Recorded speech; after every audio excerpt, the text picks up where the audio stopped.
Secretaría de Comunicación de la Presidencia confirmó que el presidente Lenín Moreno, la primera dama y otros funcionarios fueron vacunados para crear un cerco epidemiológico en torno al primer mandatario por su alto grado de vulnerabilidad.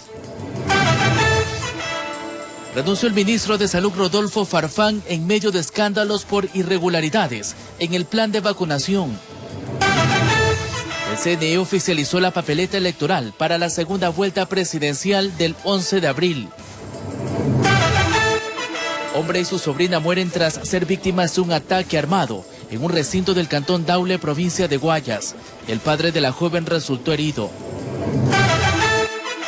Alemania reanudó la inmunización con la vacuna de AstraZeneca tras descartar su relación con casos de trombosis en algunos pacientes. Así empieza la noticia, emisión estelar.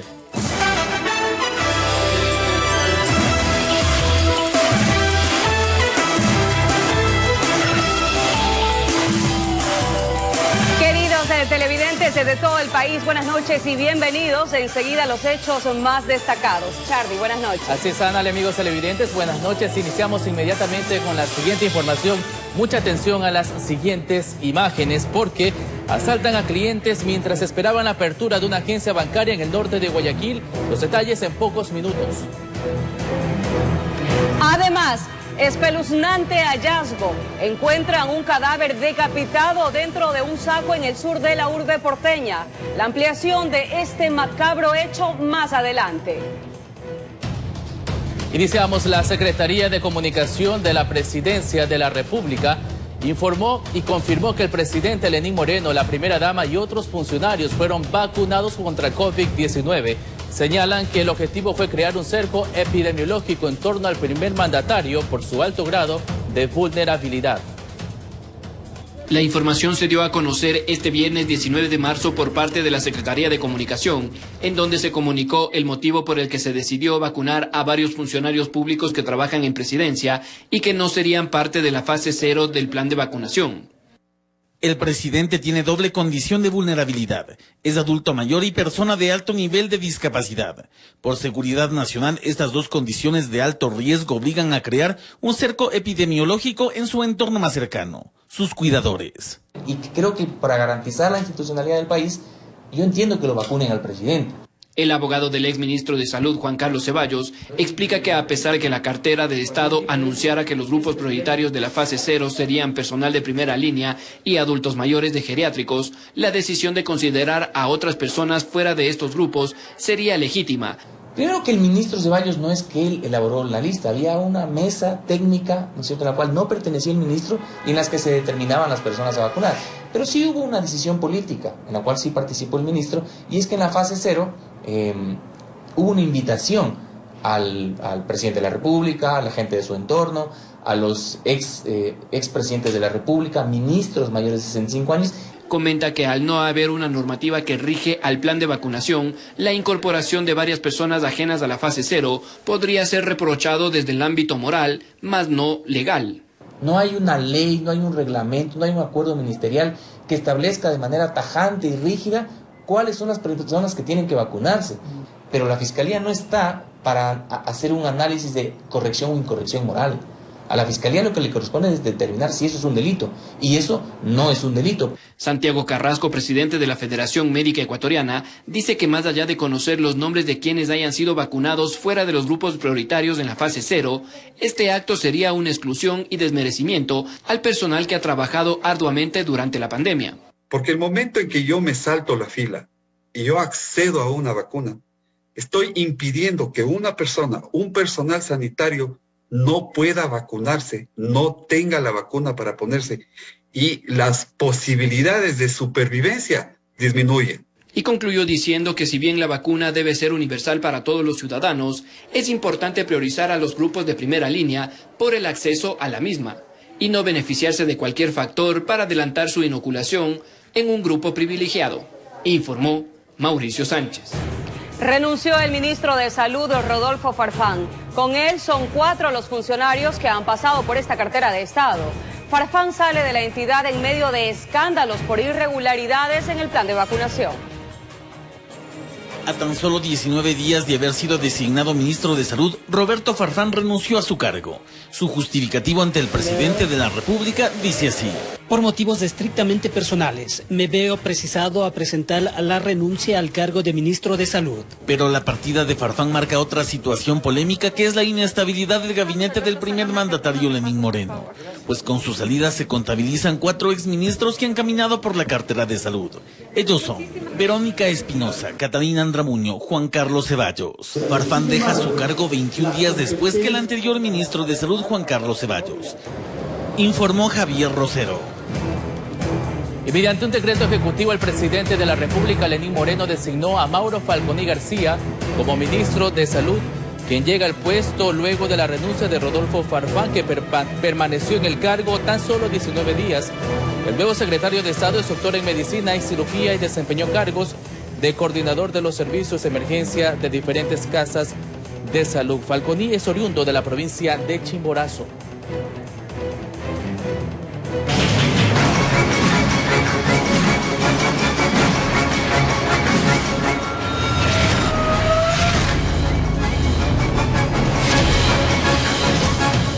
En noticias de Crónica Roja les informamos que este viernes se registró otra muerte violenta en el Cantón Milagro, provincia del Guayas. Un joven fue asesinado con 5 disparos dentro de un billar. Una segunda persona resultó herida por un proyectil. El sicario lo vio e inmediatamente ingresó a ese taller automotriz donde estaba jugando con otras personas en una mesa de billar. Se acercó y le dio 5 disparos y algunos en la cabeza, dejándolo ensangrentado y tirado en el piso. Pedimos al dueño que por favor nos ayude con las cámaras, porque ahí hay cámaras. Y tenemos entendido que él por ahí mismo salió el que lo disparó. Ocurrió en ese negocio ubicado en la avenida Jaime Roldós, en el sector de Las Mercedes, al sur del Cantón Milagro, en la provincia de Guayas, donde la cámara de una vivienda logró captar la llegada de la motocicleta, en la que arribó el asesino, y el momento en que corre para huir, con el otro sujeto que lo esperaba en la esquina. Yo le vi a un chico que salió corriendo, pero se fue por allá por la esquina se fueron corriendo. De ahí no puedo decir más versiones porque ya con los nervios se me fue todo. La víctima fue identificada como Jimmy Mayorga Ronquillo, de 23 años, y hubo un ciudadano que resultó herido en la pierna izquierda por una bala. Él fue atendido en un centro médico de la ciudad. Jimmy Mayorga, según la Policía Nacional, registraba 2 antecedentes penales por el delito de robo. Aquí los familiares y amigos no mencionaron el motivo del crimen, pero anunciaron que pedirán a la Policía Nacional que dé con el paradero de los responsables, informó Charlie Pisa. Y detienen a varios sujetos acusados de extorsión tras hacerse pasar por colaboradores de SENEL en Guayaquil. Uno de los aprehendidos presenta antecedentes penales. Son 4 los detenidos quienes habrían estafado a distintas personas en el sur de Guayaquil. Los sujetos se hacían pasar por colaboradores de la Corporación Nacional de Electricidad, SENEL. De ahí que con engaños extorsionaban a sus víctimas. Por ello la policía les seguía la pista. Después de varios días de investigaciones, se dieron los resultados.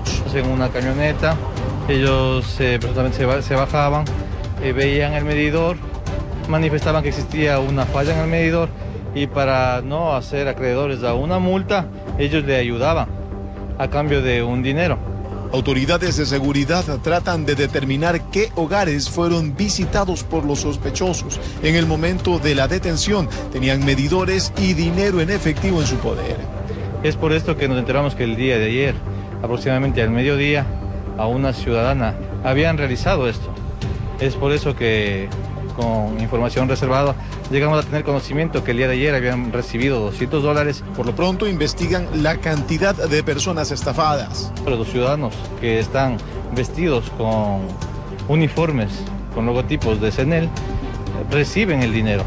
Los mismos que se encontraban trasladándose en una camioneta blanca con todos los instrumentos muy parecidos a lo que tiene la empresa eléctrica. Una de ellas tiene un antecedente por estafa.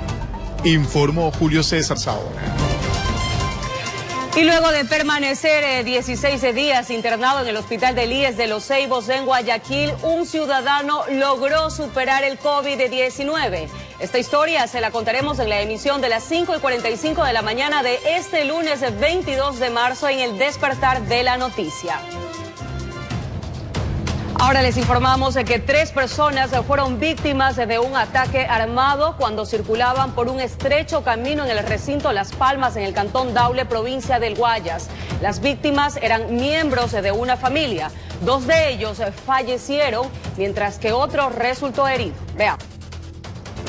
Que todo fue por 20 hectáreas de tierra, así comentaron los agricultores que se apostaron alrededor de la escena del crimen. Las víctimas fueron identificadas como Napoleón Navarrete, de 50 años, su hija Marixa Navarrete, de 30, y su hermano José Navarrete. Viajaban a bordo de esta camioneta roja, llegaron hasta el recinto Las Palmas en el cantón Daule. Se encontraban observando unos terrenos que eran parte de una herencia recibida hace mucho tiempo, pero en medio de una estrecha carretera fueron atacados con varios disparos. En este sector, en este camino de tercer orden, son interceptados y atacados con armas de fuego. Tras la emboscada, tío y sobrina fallecieron en el sitio de la novedad, mientras que el ciudadano de 50 años fue trasladado hasta una casa de salud. Alcanzó a manifestar que se salvó porque fingió estar muerto y también proporcionó detalles de los asesinos. Quien ha sido estabilizado y está en este momento con los cuidados médicos adecuados. Se conoció que hace varios años alquilaron esas 20 hectáreas de tierra a personas que aseguraron que solo las querían para cultivarlas y producir. Ahora quieren apropiarse de estos terrenos y han tenido otros tipos de problemas, ya han empezado las diligencias judiciales para poderles sacar y mantener la propiedad sobre estos territorios, y desde ahí han empezado ya las confrontaciones. O sea, como creo ya venía años que se le habían quitado, estaban en recuperación de las tierras. O sea, vía ley ilegal, pero ahora para callar las cosas los mataron. Agentes de DINASED realizaron el levantamiento respectivo de los cuerpos, mientras mantienen ya bajo resguardo uniformado al único sobreviviente de esta tragedia. Informó José Morales. Y 2 sujetos a bordo de una motocicleta robaron los teléfonos celulares y las pertenencias de 3 personas que esperaban la apertura de una agencia bancaria en el norte de Guayaquil. La policía emprendió la búsqueda de los presuntos autores. Mientras tanto, habitantes de la ciudadela La Garzota advierten que los asaltos son constantes. Cuando yo llegué, los ladrones salieron disparados allá arriba. Antes de que abran la agencia, los antisociales madrugaron a los clientes, cuya pretensión, siendo viernes, era desocuparse temprano. Pero nada. Una moto con 2 sujetos han procedido a sustraer unos 3 celulares a unos usuarios que se encontraban cerca de la entidad financiera. Sucedió a las 8 de la mañana en una agencia bancaria en la ciudadela La Garzota, norte de Guayaquil. Según los testigos, a esa hora, las víctimas se quedaron sin opciones. Cuando el ladrón viene a robarle, nadie se mete. Solamente uno tiene que meterse, uno que le dan los 25 centavitos. La policía empezó la búsqueda por las cuadras laterales. Estamos con todas las unidades motorizadas, los patrulleros del sector, haciendo un barrido por los callejones, por todos los parques, a fin de ubicarles a tus ciudadanos. Sí, pero no estamos hablando en este caso de unos sacapintas, estamos hablando de un robo a personas. Y vienen en carros aquí a robar a las casas. Nosotros andamos caminando aquí en La Garzota. En La Garzota es todos los días a partir de las 4 de la tarde. En el subcircuito 3 del distrito Modelo están asignados 16 policías, 2 patrulleros y 2 motorizados. Lo de hoy no guarda parangón alguno. ¿Cómo están los índices de este tipo de asaltos en el distrito Modelo? Bueno, en el distrito Modelo estamos a la reducción de un 50% en relación al año anterior. En la práctica, aquí midieron los horarios de atención bancaria y patrullaje para desvalijar a 3 clientes. Delante de todos, informó Jorge Escobar. Un ciudadano fue víctima de sacapintas que le robaron $8.000 cuando iba a depositar el dinero en una agencia bancaria del norte de Guayaquil. Afortunadamente, la rápida intervención policial permitió la captura de 2 de los 4 involucrados y recuperar el dinero. Se bajaba de este vehículo rumbo a una agencia bancaria ubicada en un centro comercial de la avenida Benjamín Carrión y calle Felipe Peso, donde fue interceptado por 2 sujetos armados que iban a bordo de una motocicleta, mientras los otros 2 compinches se encontraban en otra moto. Al rato de que me interceptan, me comienzan a sacar el dinero y apuntándome, y fueron directos a sacarme el dinero de los bolsillos. Al parecer, los sacapintas venían siguiendo a la víctima. Yo venía de un centro comercial retirando la cantidad de dinero y fui interceptado aquí afuera de la principal. ¿Cuando iba a depositar? Cuando ya me acercaba al banco a entrar al banco para poder hacer el depósito. Y ahí se estaba bajando, cuando lo cogieron, lo encañonaron y le sacaron toda la plata, los $8,000. Cuando yo vi eso, le dije, hey, ¿qué te pasa? Ahí cogieron, me dispararon al aire y de ahí los sacapintas no le prendió la moto, esa moto no le prendió, ya no podían prenderse y se quedaron los pies y los que estaban aquí fueron los que ayudaron a cogerlos a los malhechores. Un vendedor informal que observaba lo ocurrido junto a otras personas intervinieron para retener a 2 de los antisociales. Le tiro botellas ahí para que los manes se pongan como locos. Entonces ya, y me dice, no, ni te seco porque te meto un tiro. Entonces ya el otro man me tira el casco, yo lo que hice a seguir. Ya el otro man, como ya no podía en la moto, el gordito, yo le pateo la moto y lo cogemos. Entonces ahí venían los populaches y lo hicimos correr hasta un parque y en los parques los manes dejaron botados a los que están ahí. La policía en un rápido operativo detuvo a 2 de los 4 involucrados y recuperó todo el dinero. Los $8,000 que había sido objeto del robo, de los hoy aprendidos, son de nacionalidad venezolana. Los nombres son Luis Alfredo LM, quien manifiesta haber tenido una causa de robo de Venezuela, y el ciudadano Brandon Manuel RL. Se tiene presunciones de que estos 2 ciudadanos también habrían participado el día lunes en otro hecho similar. Entonces, que están dentro de un proceso de investigación y oportunamente se les dará a conocer. Se busca a los demás involucrados en el hecho delictivo, informó Roselena Vázquez. Y luego de permanecer 16 días internado en el hospital del IES de Los Ceibos en Guayaquil, un ciudadano logró superar el COVID-19. Esta historia se la contaremos en la emisión de las 5:45 de la mañana de este lunes 22 de marzo en el Al Despertar de la Noticia. No se lo pierda. Y ahora les contamos que encuentran el cadáver de una persona dentro de varios sacos de yute. Este suceso se registró en una ciudadela del sur de Guayaquil. La víctima fue decapitada. Luego, introdujeron el cuerpo en 2 sacos de yute y la cabeza en una funda. De allí, trasladaron los restos hasta una avenida de la ciudadela Los Esteros, sur de Guayaquil, hasta que un guardia de seguridad del sector dio aviso. Nomás vi eso pensando que era basura que le habían botado al señor. Y ahí me di cuenta que por la parte de los pies estaba pareciendo que está roto el saco, los dedos, y me asusté. A partir de las 6:20 de la mañana hacia adelante pasó algún vehículo y le pasó botando estos 2 bultos. El general César Zapata, comandante de la zona 8, acudió al sitio e informó que se trata de una persona de sexo masculino. Tendría aproximadamente 40 años y se encuentra aún sin identificar. Ya estamos recabando información de las diferentes cámaras, tenemos ya información. Nosotros, de acuerdo a DINASER, es una escena secundaria, o sea, no es que aquí se cometió el asesinato, por eso que estamos investigando toda esta ruta técnica, por dónde vino este vehículo, qué tipo de vehículo y por qué lo dejó botando aquí. Habitantes del sector no salían del asombro por la crueldad con la que en esta ocasión actuaron los asesinos. Se cree que el acto tenga un mensaje amenazante de trasfondo. Es lamentable, la verdad que por aquí no se había visto ese tipo de cosas. ¿Te imaginas una cabeza en la ciudadela? Imagínense. Ya estamos en qué mano estamos. 103 muertes violentas se han registrado en la zona 8 del Guayas en lo que va del año, informó Jorge Salazar. Atentos, 7 personas fueron detenidas acusadas de estar implicadas en el delito de microtráfico de droga. La aprehensión de los sospechosos se realizó durante la operación Emperador ejecutada por la Policía Antinarcóticos en el sur de Guayaquil. Trabajos de inteligencia de 3 meses permitieron que la Jefatura de Investigación Antidrogas de la Zona 8, en coordinación con otras unidades policiales y la Fiscalía, allanaran 6 domicilios en el sector de las Malvinas Norte, al sur de Guayaquil.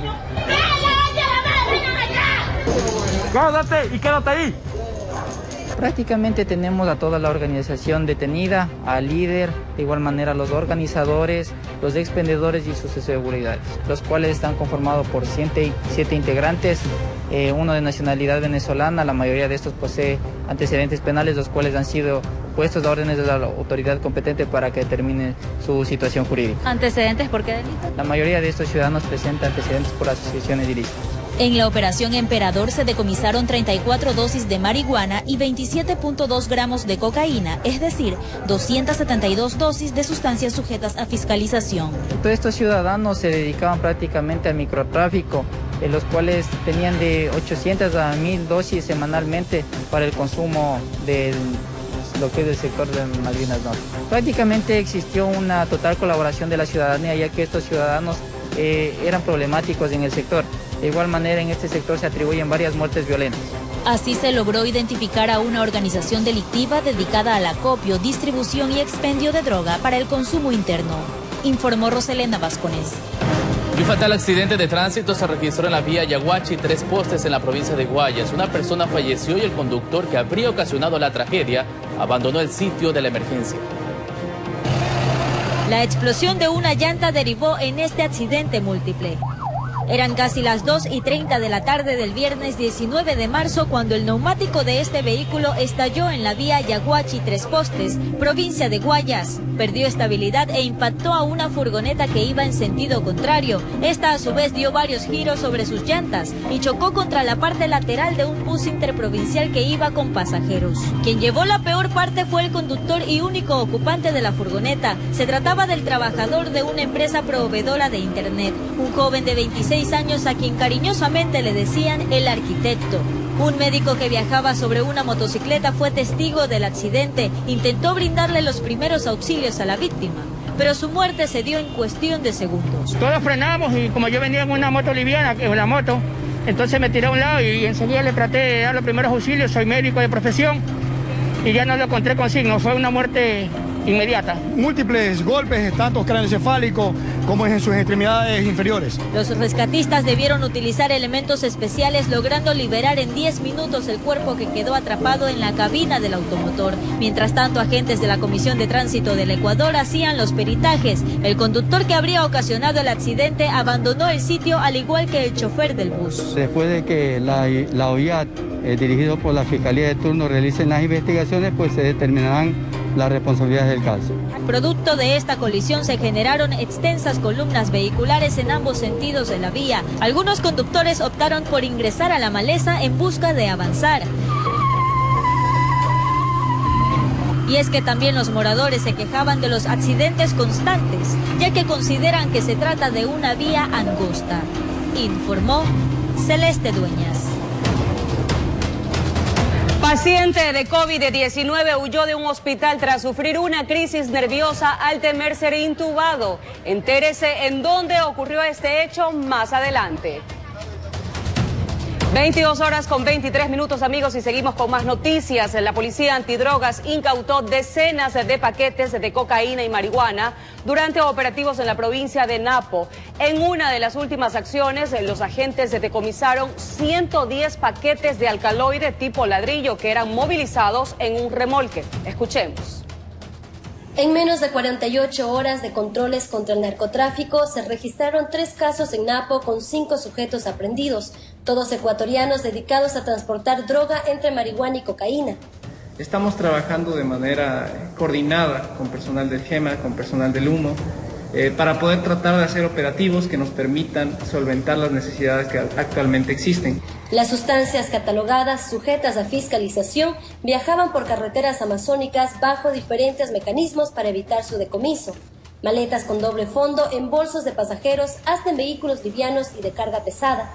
Camiones pequeños están siendo utilizados para encaletar esta sustancia en su plataforma. La rápida acción de agentes policiales en operativos desplegados en el control integrado de Baeza, kilómetro 24, sector de Pungarayacu y en Archidona, en Napo, impidió que llegue al mercado de consumo. Esta camioneta se encontraba sobre una plataforma remolque, aduciendo de que iba a recibir mantenimiento en la ciudad del Puyo. En esta última interdicción en la isla de los Monos, la policía antinarcóticos incautó 110 paquetes de droga transportados en un remolque que en el mercado internacional estarían valorados aproximadamente en $2.750.000. Las organizaciones cada vez y cuando van generando nuevos métodos de transporte, desde lo que hemos visto, desde bicicletas hasta vehículos de carga de alto nivel. Los vehículos están retenidos y los indicios encontrados fueron ingresados en el Centro de Acopio Temporal de la Jefatura de Investigación Antinarcóticos de la Subzona Napo, con la respectiva cadena de custodia. Desde Napo informó Kelly Toapanta.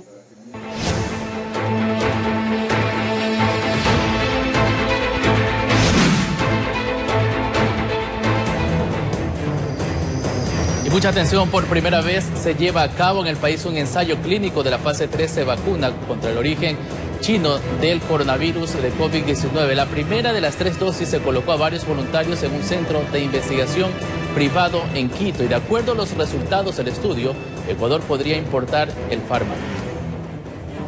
Luego de pasar por un estudio previo y al cumplir todos los requisitos, Fernando Maldonado, de 42 años, llegó hasta uno de los centros de investigación de Quito. Él aceptó ser voluntario para un estudio clínico de fase 3 con una vacuna de origen chino. Obviamente un poquito nervioso, pero confiado en que todo salga bien. Para acompañarle al proceso fue necesario colocarnos un traje de protección y ubicarnos en una sala específica para la vacunación. Un médico le dio a Fernando algunas instrucciones y es uno de los primeros ecuatorianos que bajo este estudio fue vacunado. Colaborar con las demás personas y por eso soy voluntario en esta vacunación y me siento chévere, feliz. Luego de la aplicación de la dosis, el voluntario pasa a esta sala de observación. Aquí permanece 30 minutos para conocer si tuvo o no una reacción al fármaco. En esos 30 minutos observamos cualquier reacción adversa. Si se presentara, contamos, como le cuento, con todos los medicamentos y la emergencia para atenderlo. La vacuna obtuvo el permiso para uso de emergencia en China. Para comprobar su efectividad en los voluntarios de nuestro país, se aplicarán 3 dosis para completar el esquema de vacunación. Y se administra el día 0, el día 30 y el día 60. Es decir, que en 2 meses una persona terminaría su esquema de vacunación. Los voluntarios son divididos en 2 grupos. Unos recibirán el fármaco y otros el placebo, es decir, una sustancia que carece de acción curativa, con el único objetivo de comprobar su eficacia. Para saber si es que los participantes están desarrollando los anticuerpos necesarios para defendernos contra la enfermedad. Para continuar con el estudio, un equipo de investigación chino y ecuatoriano realiza el seguimiento de cada paciente y de cada proceso para vigilar que el protocolo se cumpla. Por ejemplo, que las vacunas se cumplan exactamente a las fechas que deben darse. Son 7.000 ecuatorianos que participarán en este ensayo clínico, el primero en el país de fase 3 con una vacuna de origen chino. La duración es de 1 año y en un futuro este fármaco podría importar nuestro país. Informó Priscila Cadena.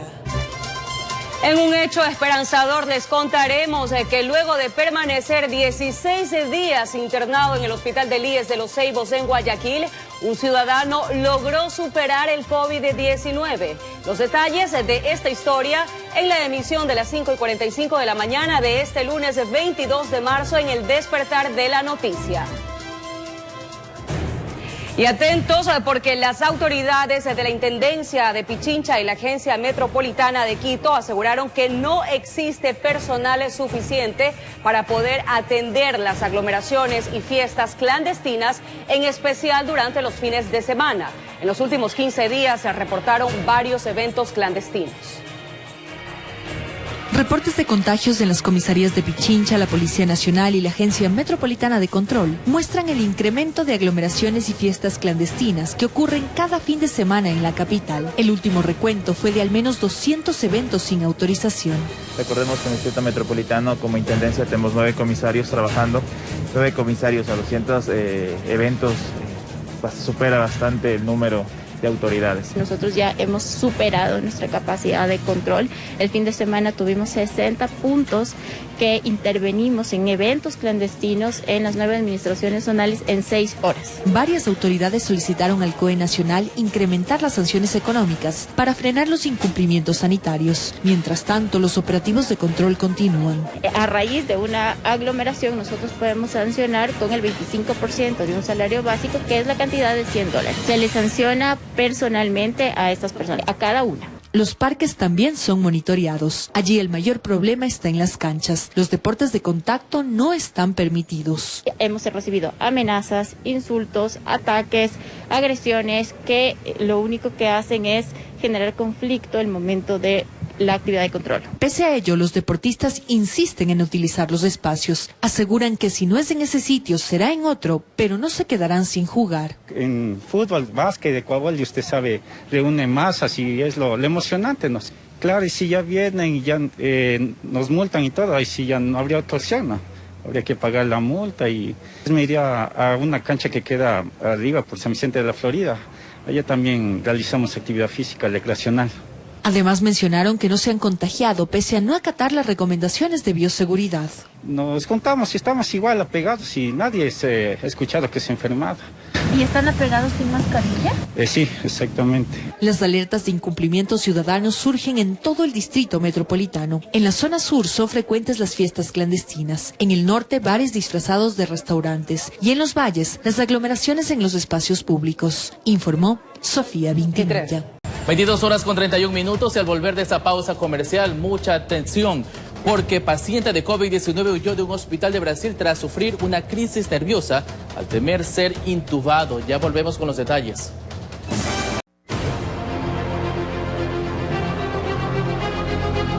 Amigos, gracias por permanecer en nuestra sintonía y mucha atención con la siguiente noticia, porque en Brasil un paciente con COVID-19 salió corriendo del Hospital Universitario de Londrina, donde había sido ingresado tras presentar síntomas de coronavirus.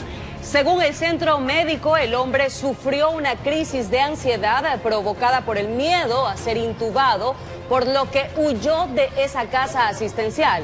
El video de su fuga fue grabado por testigos del incidente.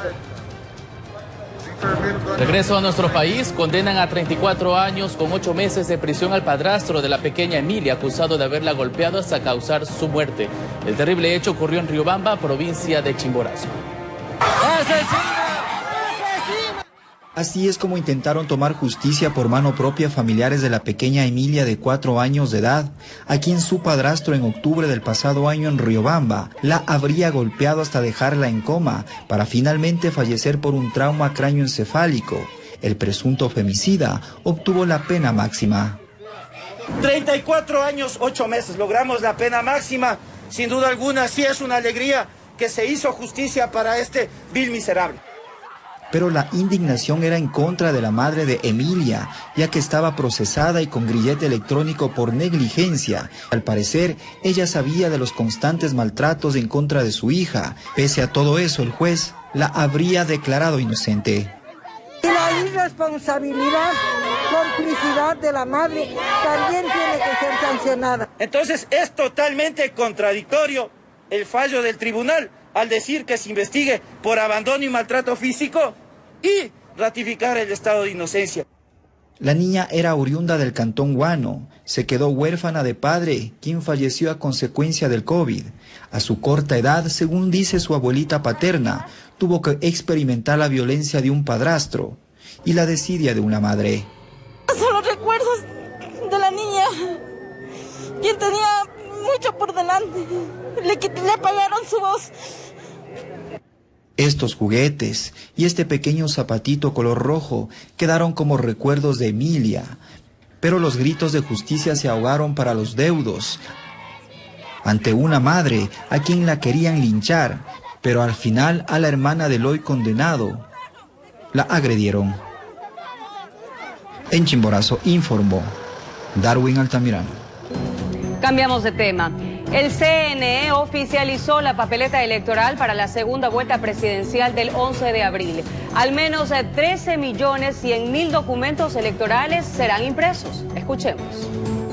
Se trata de esta papeleta la que recibirán los ecuatorianos en la segunda vuelta electoral, donde constan los candidatos presidenciales de la Alianza Unión por la Esperanza UNES Andrés Arauz, con su binomio Carlos Rabascal, y de Creo Partido Social Cristiano, Guillermo Lazo con su dupla Alfredo Borrero. El documento electoral es de color rosado y plomo. La mañana de este viernes su diseño fue difundido por el CNE, mismo que será entregado al Instituto Geográfico Militar para su impresión.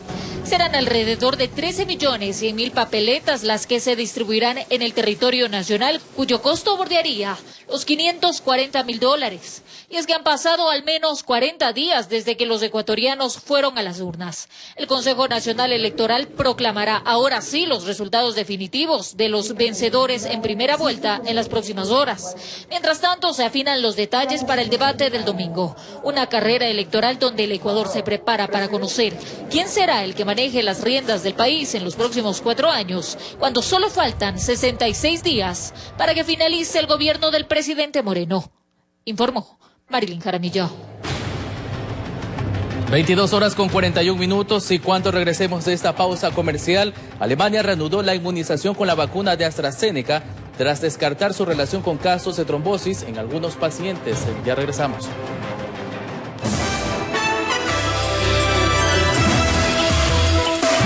Eso a nuestro país. Desde este fin de semana se amplía el horario de cedulación a nivel nacional para que las personas que carecen del documento para sufragar lo puedan obtener. Las nuevas cédulas electrónicas ya están siendo emitidas. Tan solo 25 minutos le tomó a Brenda Narváez adquirir su cédula de identidad. Tras coger un turno en la página web, llegó al registro civil del Guayas e hizo el trámite respectivo. Pero necesito hacer un poco de trámites, entonces necesitaba la nueva cédula electrónica y por eso vine a solicitar esta cédula. ¿Y le sirve para las elecciones? Así es. Y como apoyo para el normal desarrollo de la segunda vuelta electoral del próximo 11 de abril, la entidad ampliará el servicio de cedulación. Desde este sábado 20 y 27 de marzo y el 3 de abril se atenderá desde las 8 de la mañana hasta las 16 horas, mientras que el sábado 10 de abril la atención será de 8 de la mañana a 20 horas. Y el domingo 11 de abril, día de elecciones, se abrirán las puertas desde las 8 de la mañana a 13 horas. Solo el viernes 2 de abril, que es el feriado por Semana Santa, no habrá atención. Buscamos expandir de una manera organizada para que los ciudadanos puedan acercarse, atender siempre el histórico y ya la experiencia de 4 jornadas electorales, de que se aumente el 50% de que personas no tienen su cédula de identidad. En esta dependencia que funciona en el centro de Guayaquil, al igual que las demás, se ha puesto a disposición todos los módulos.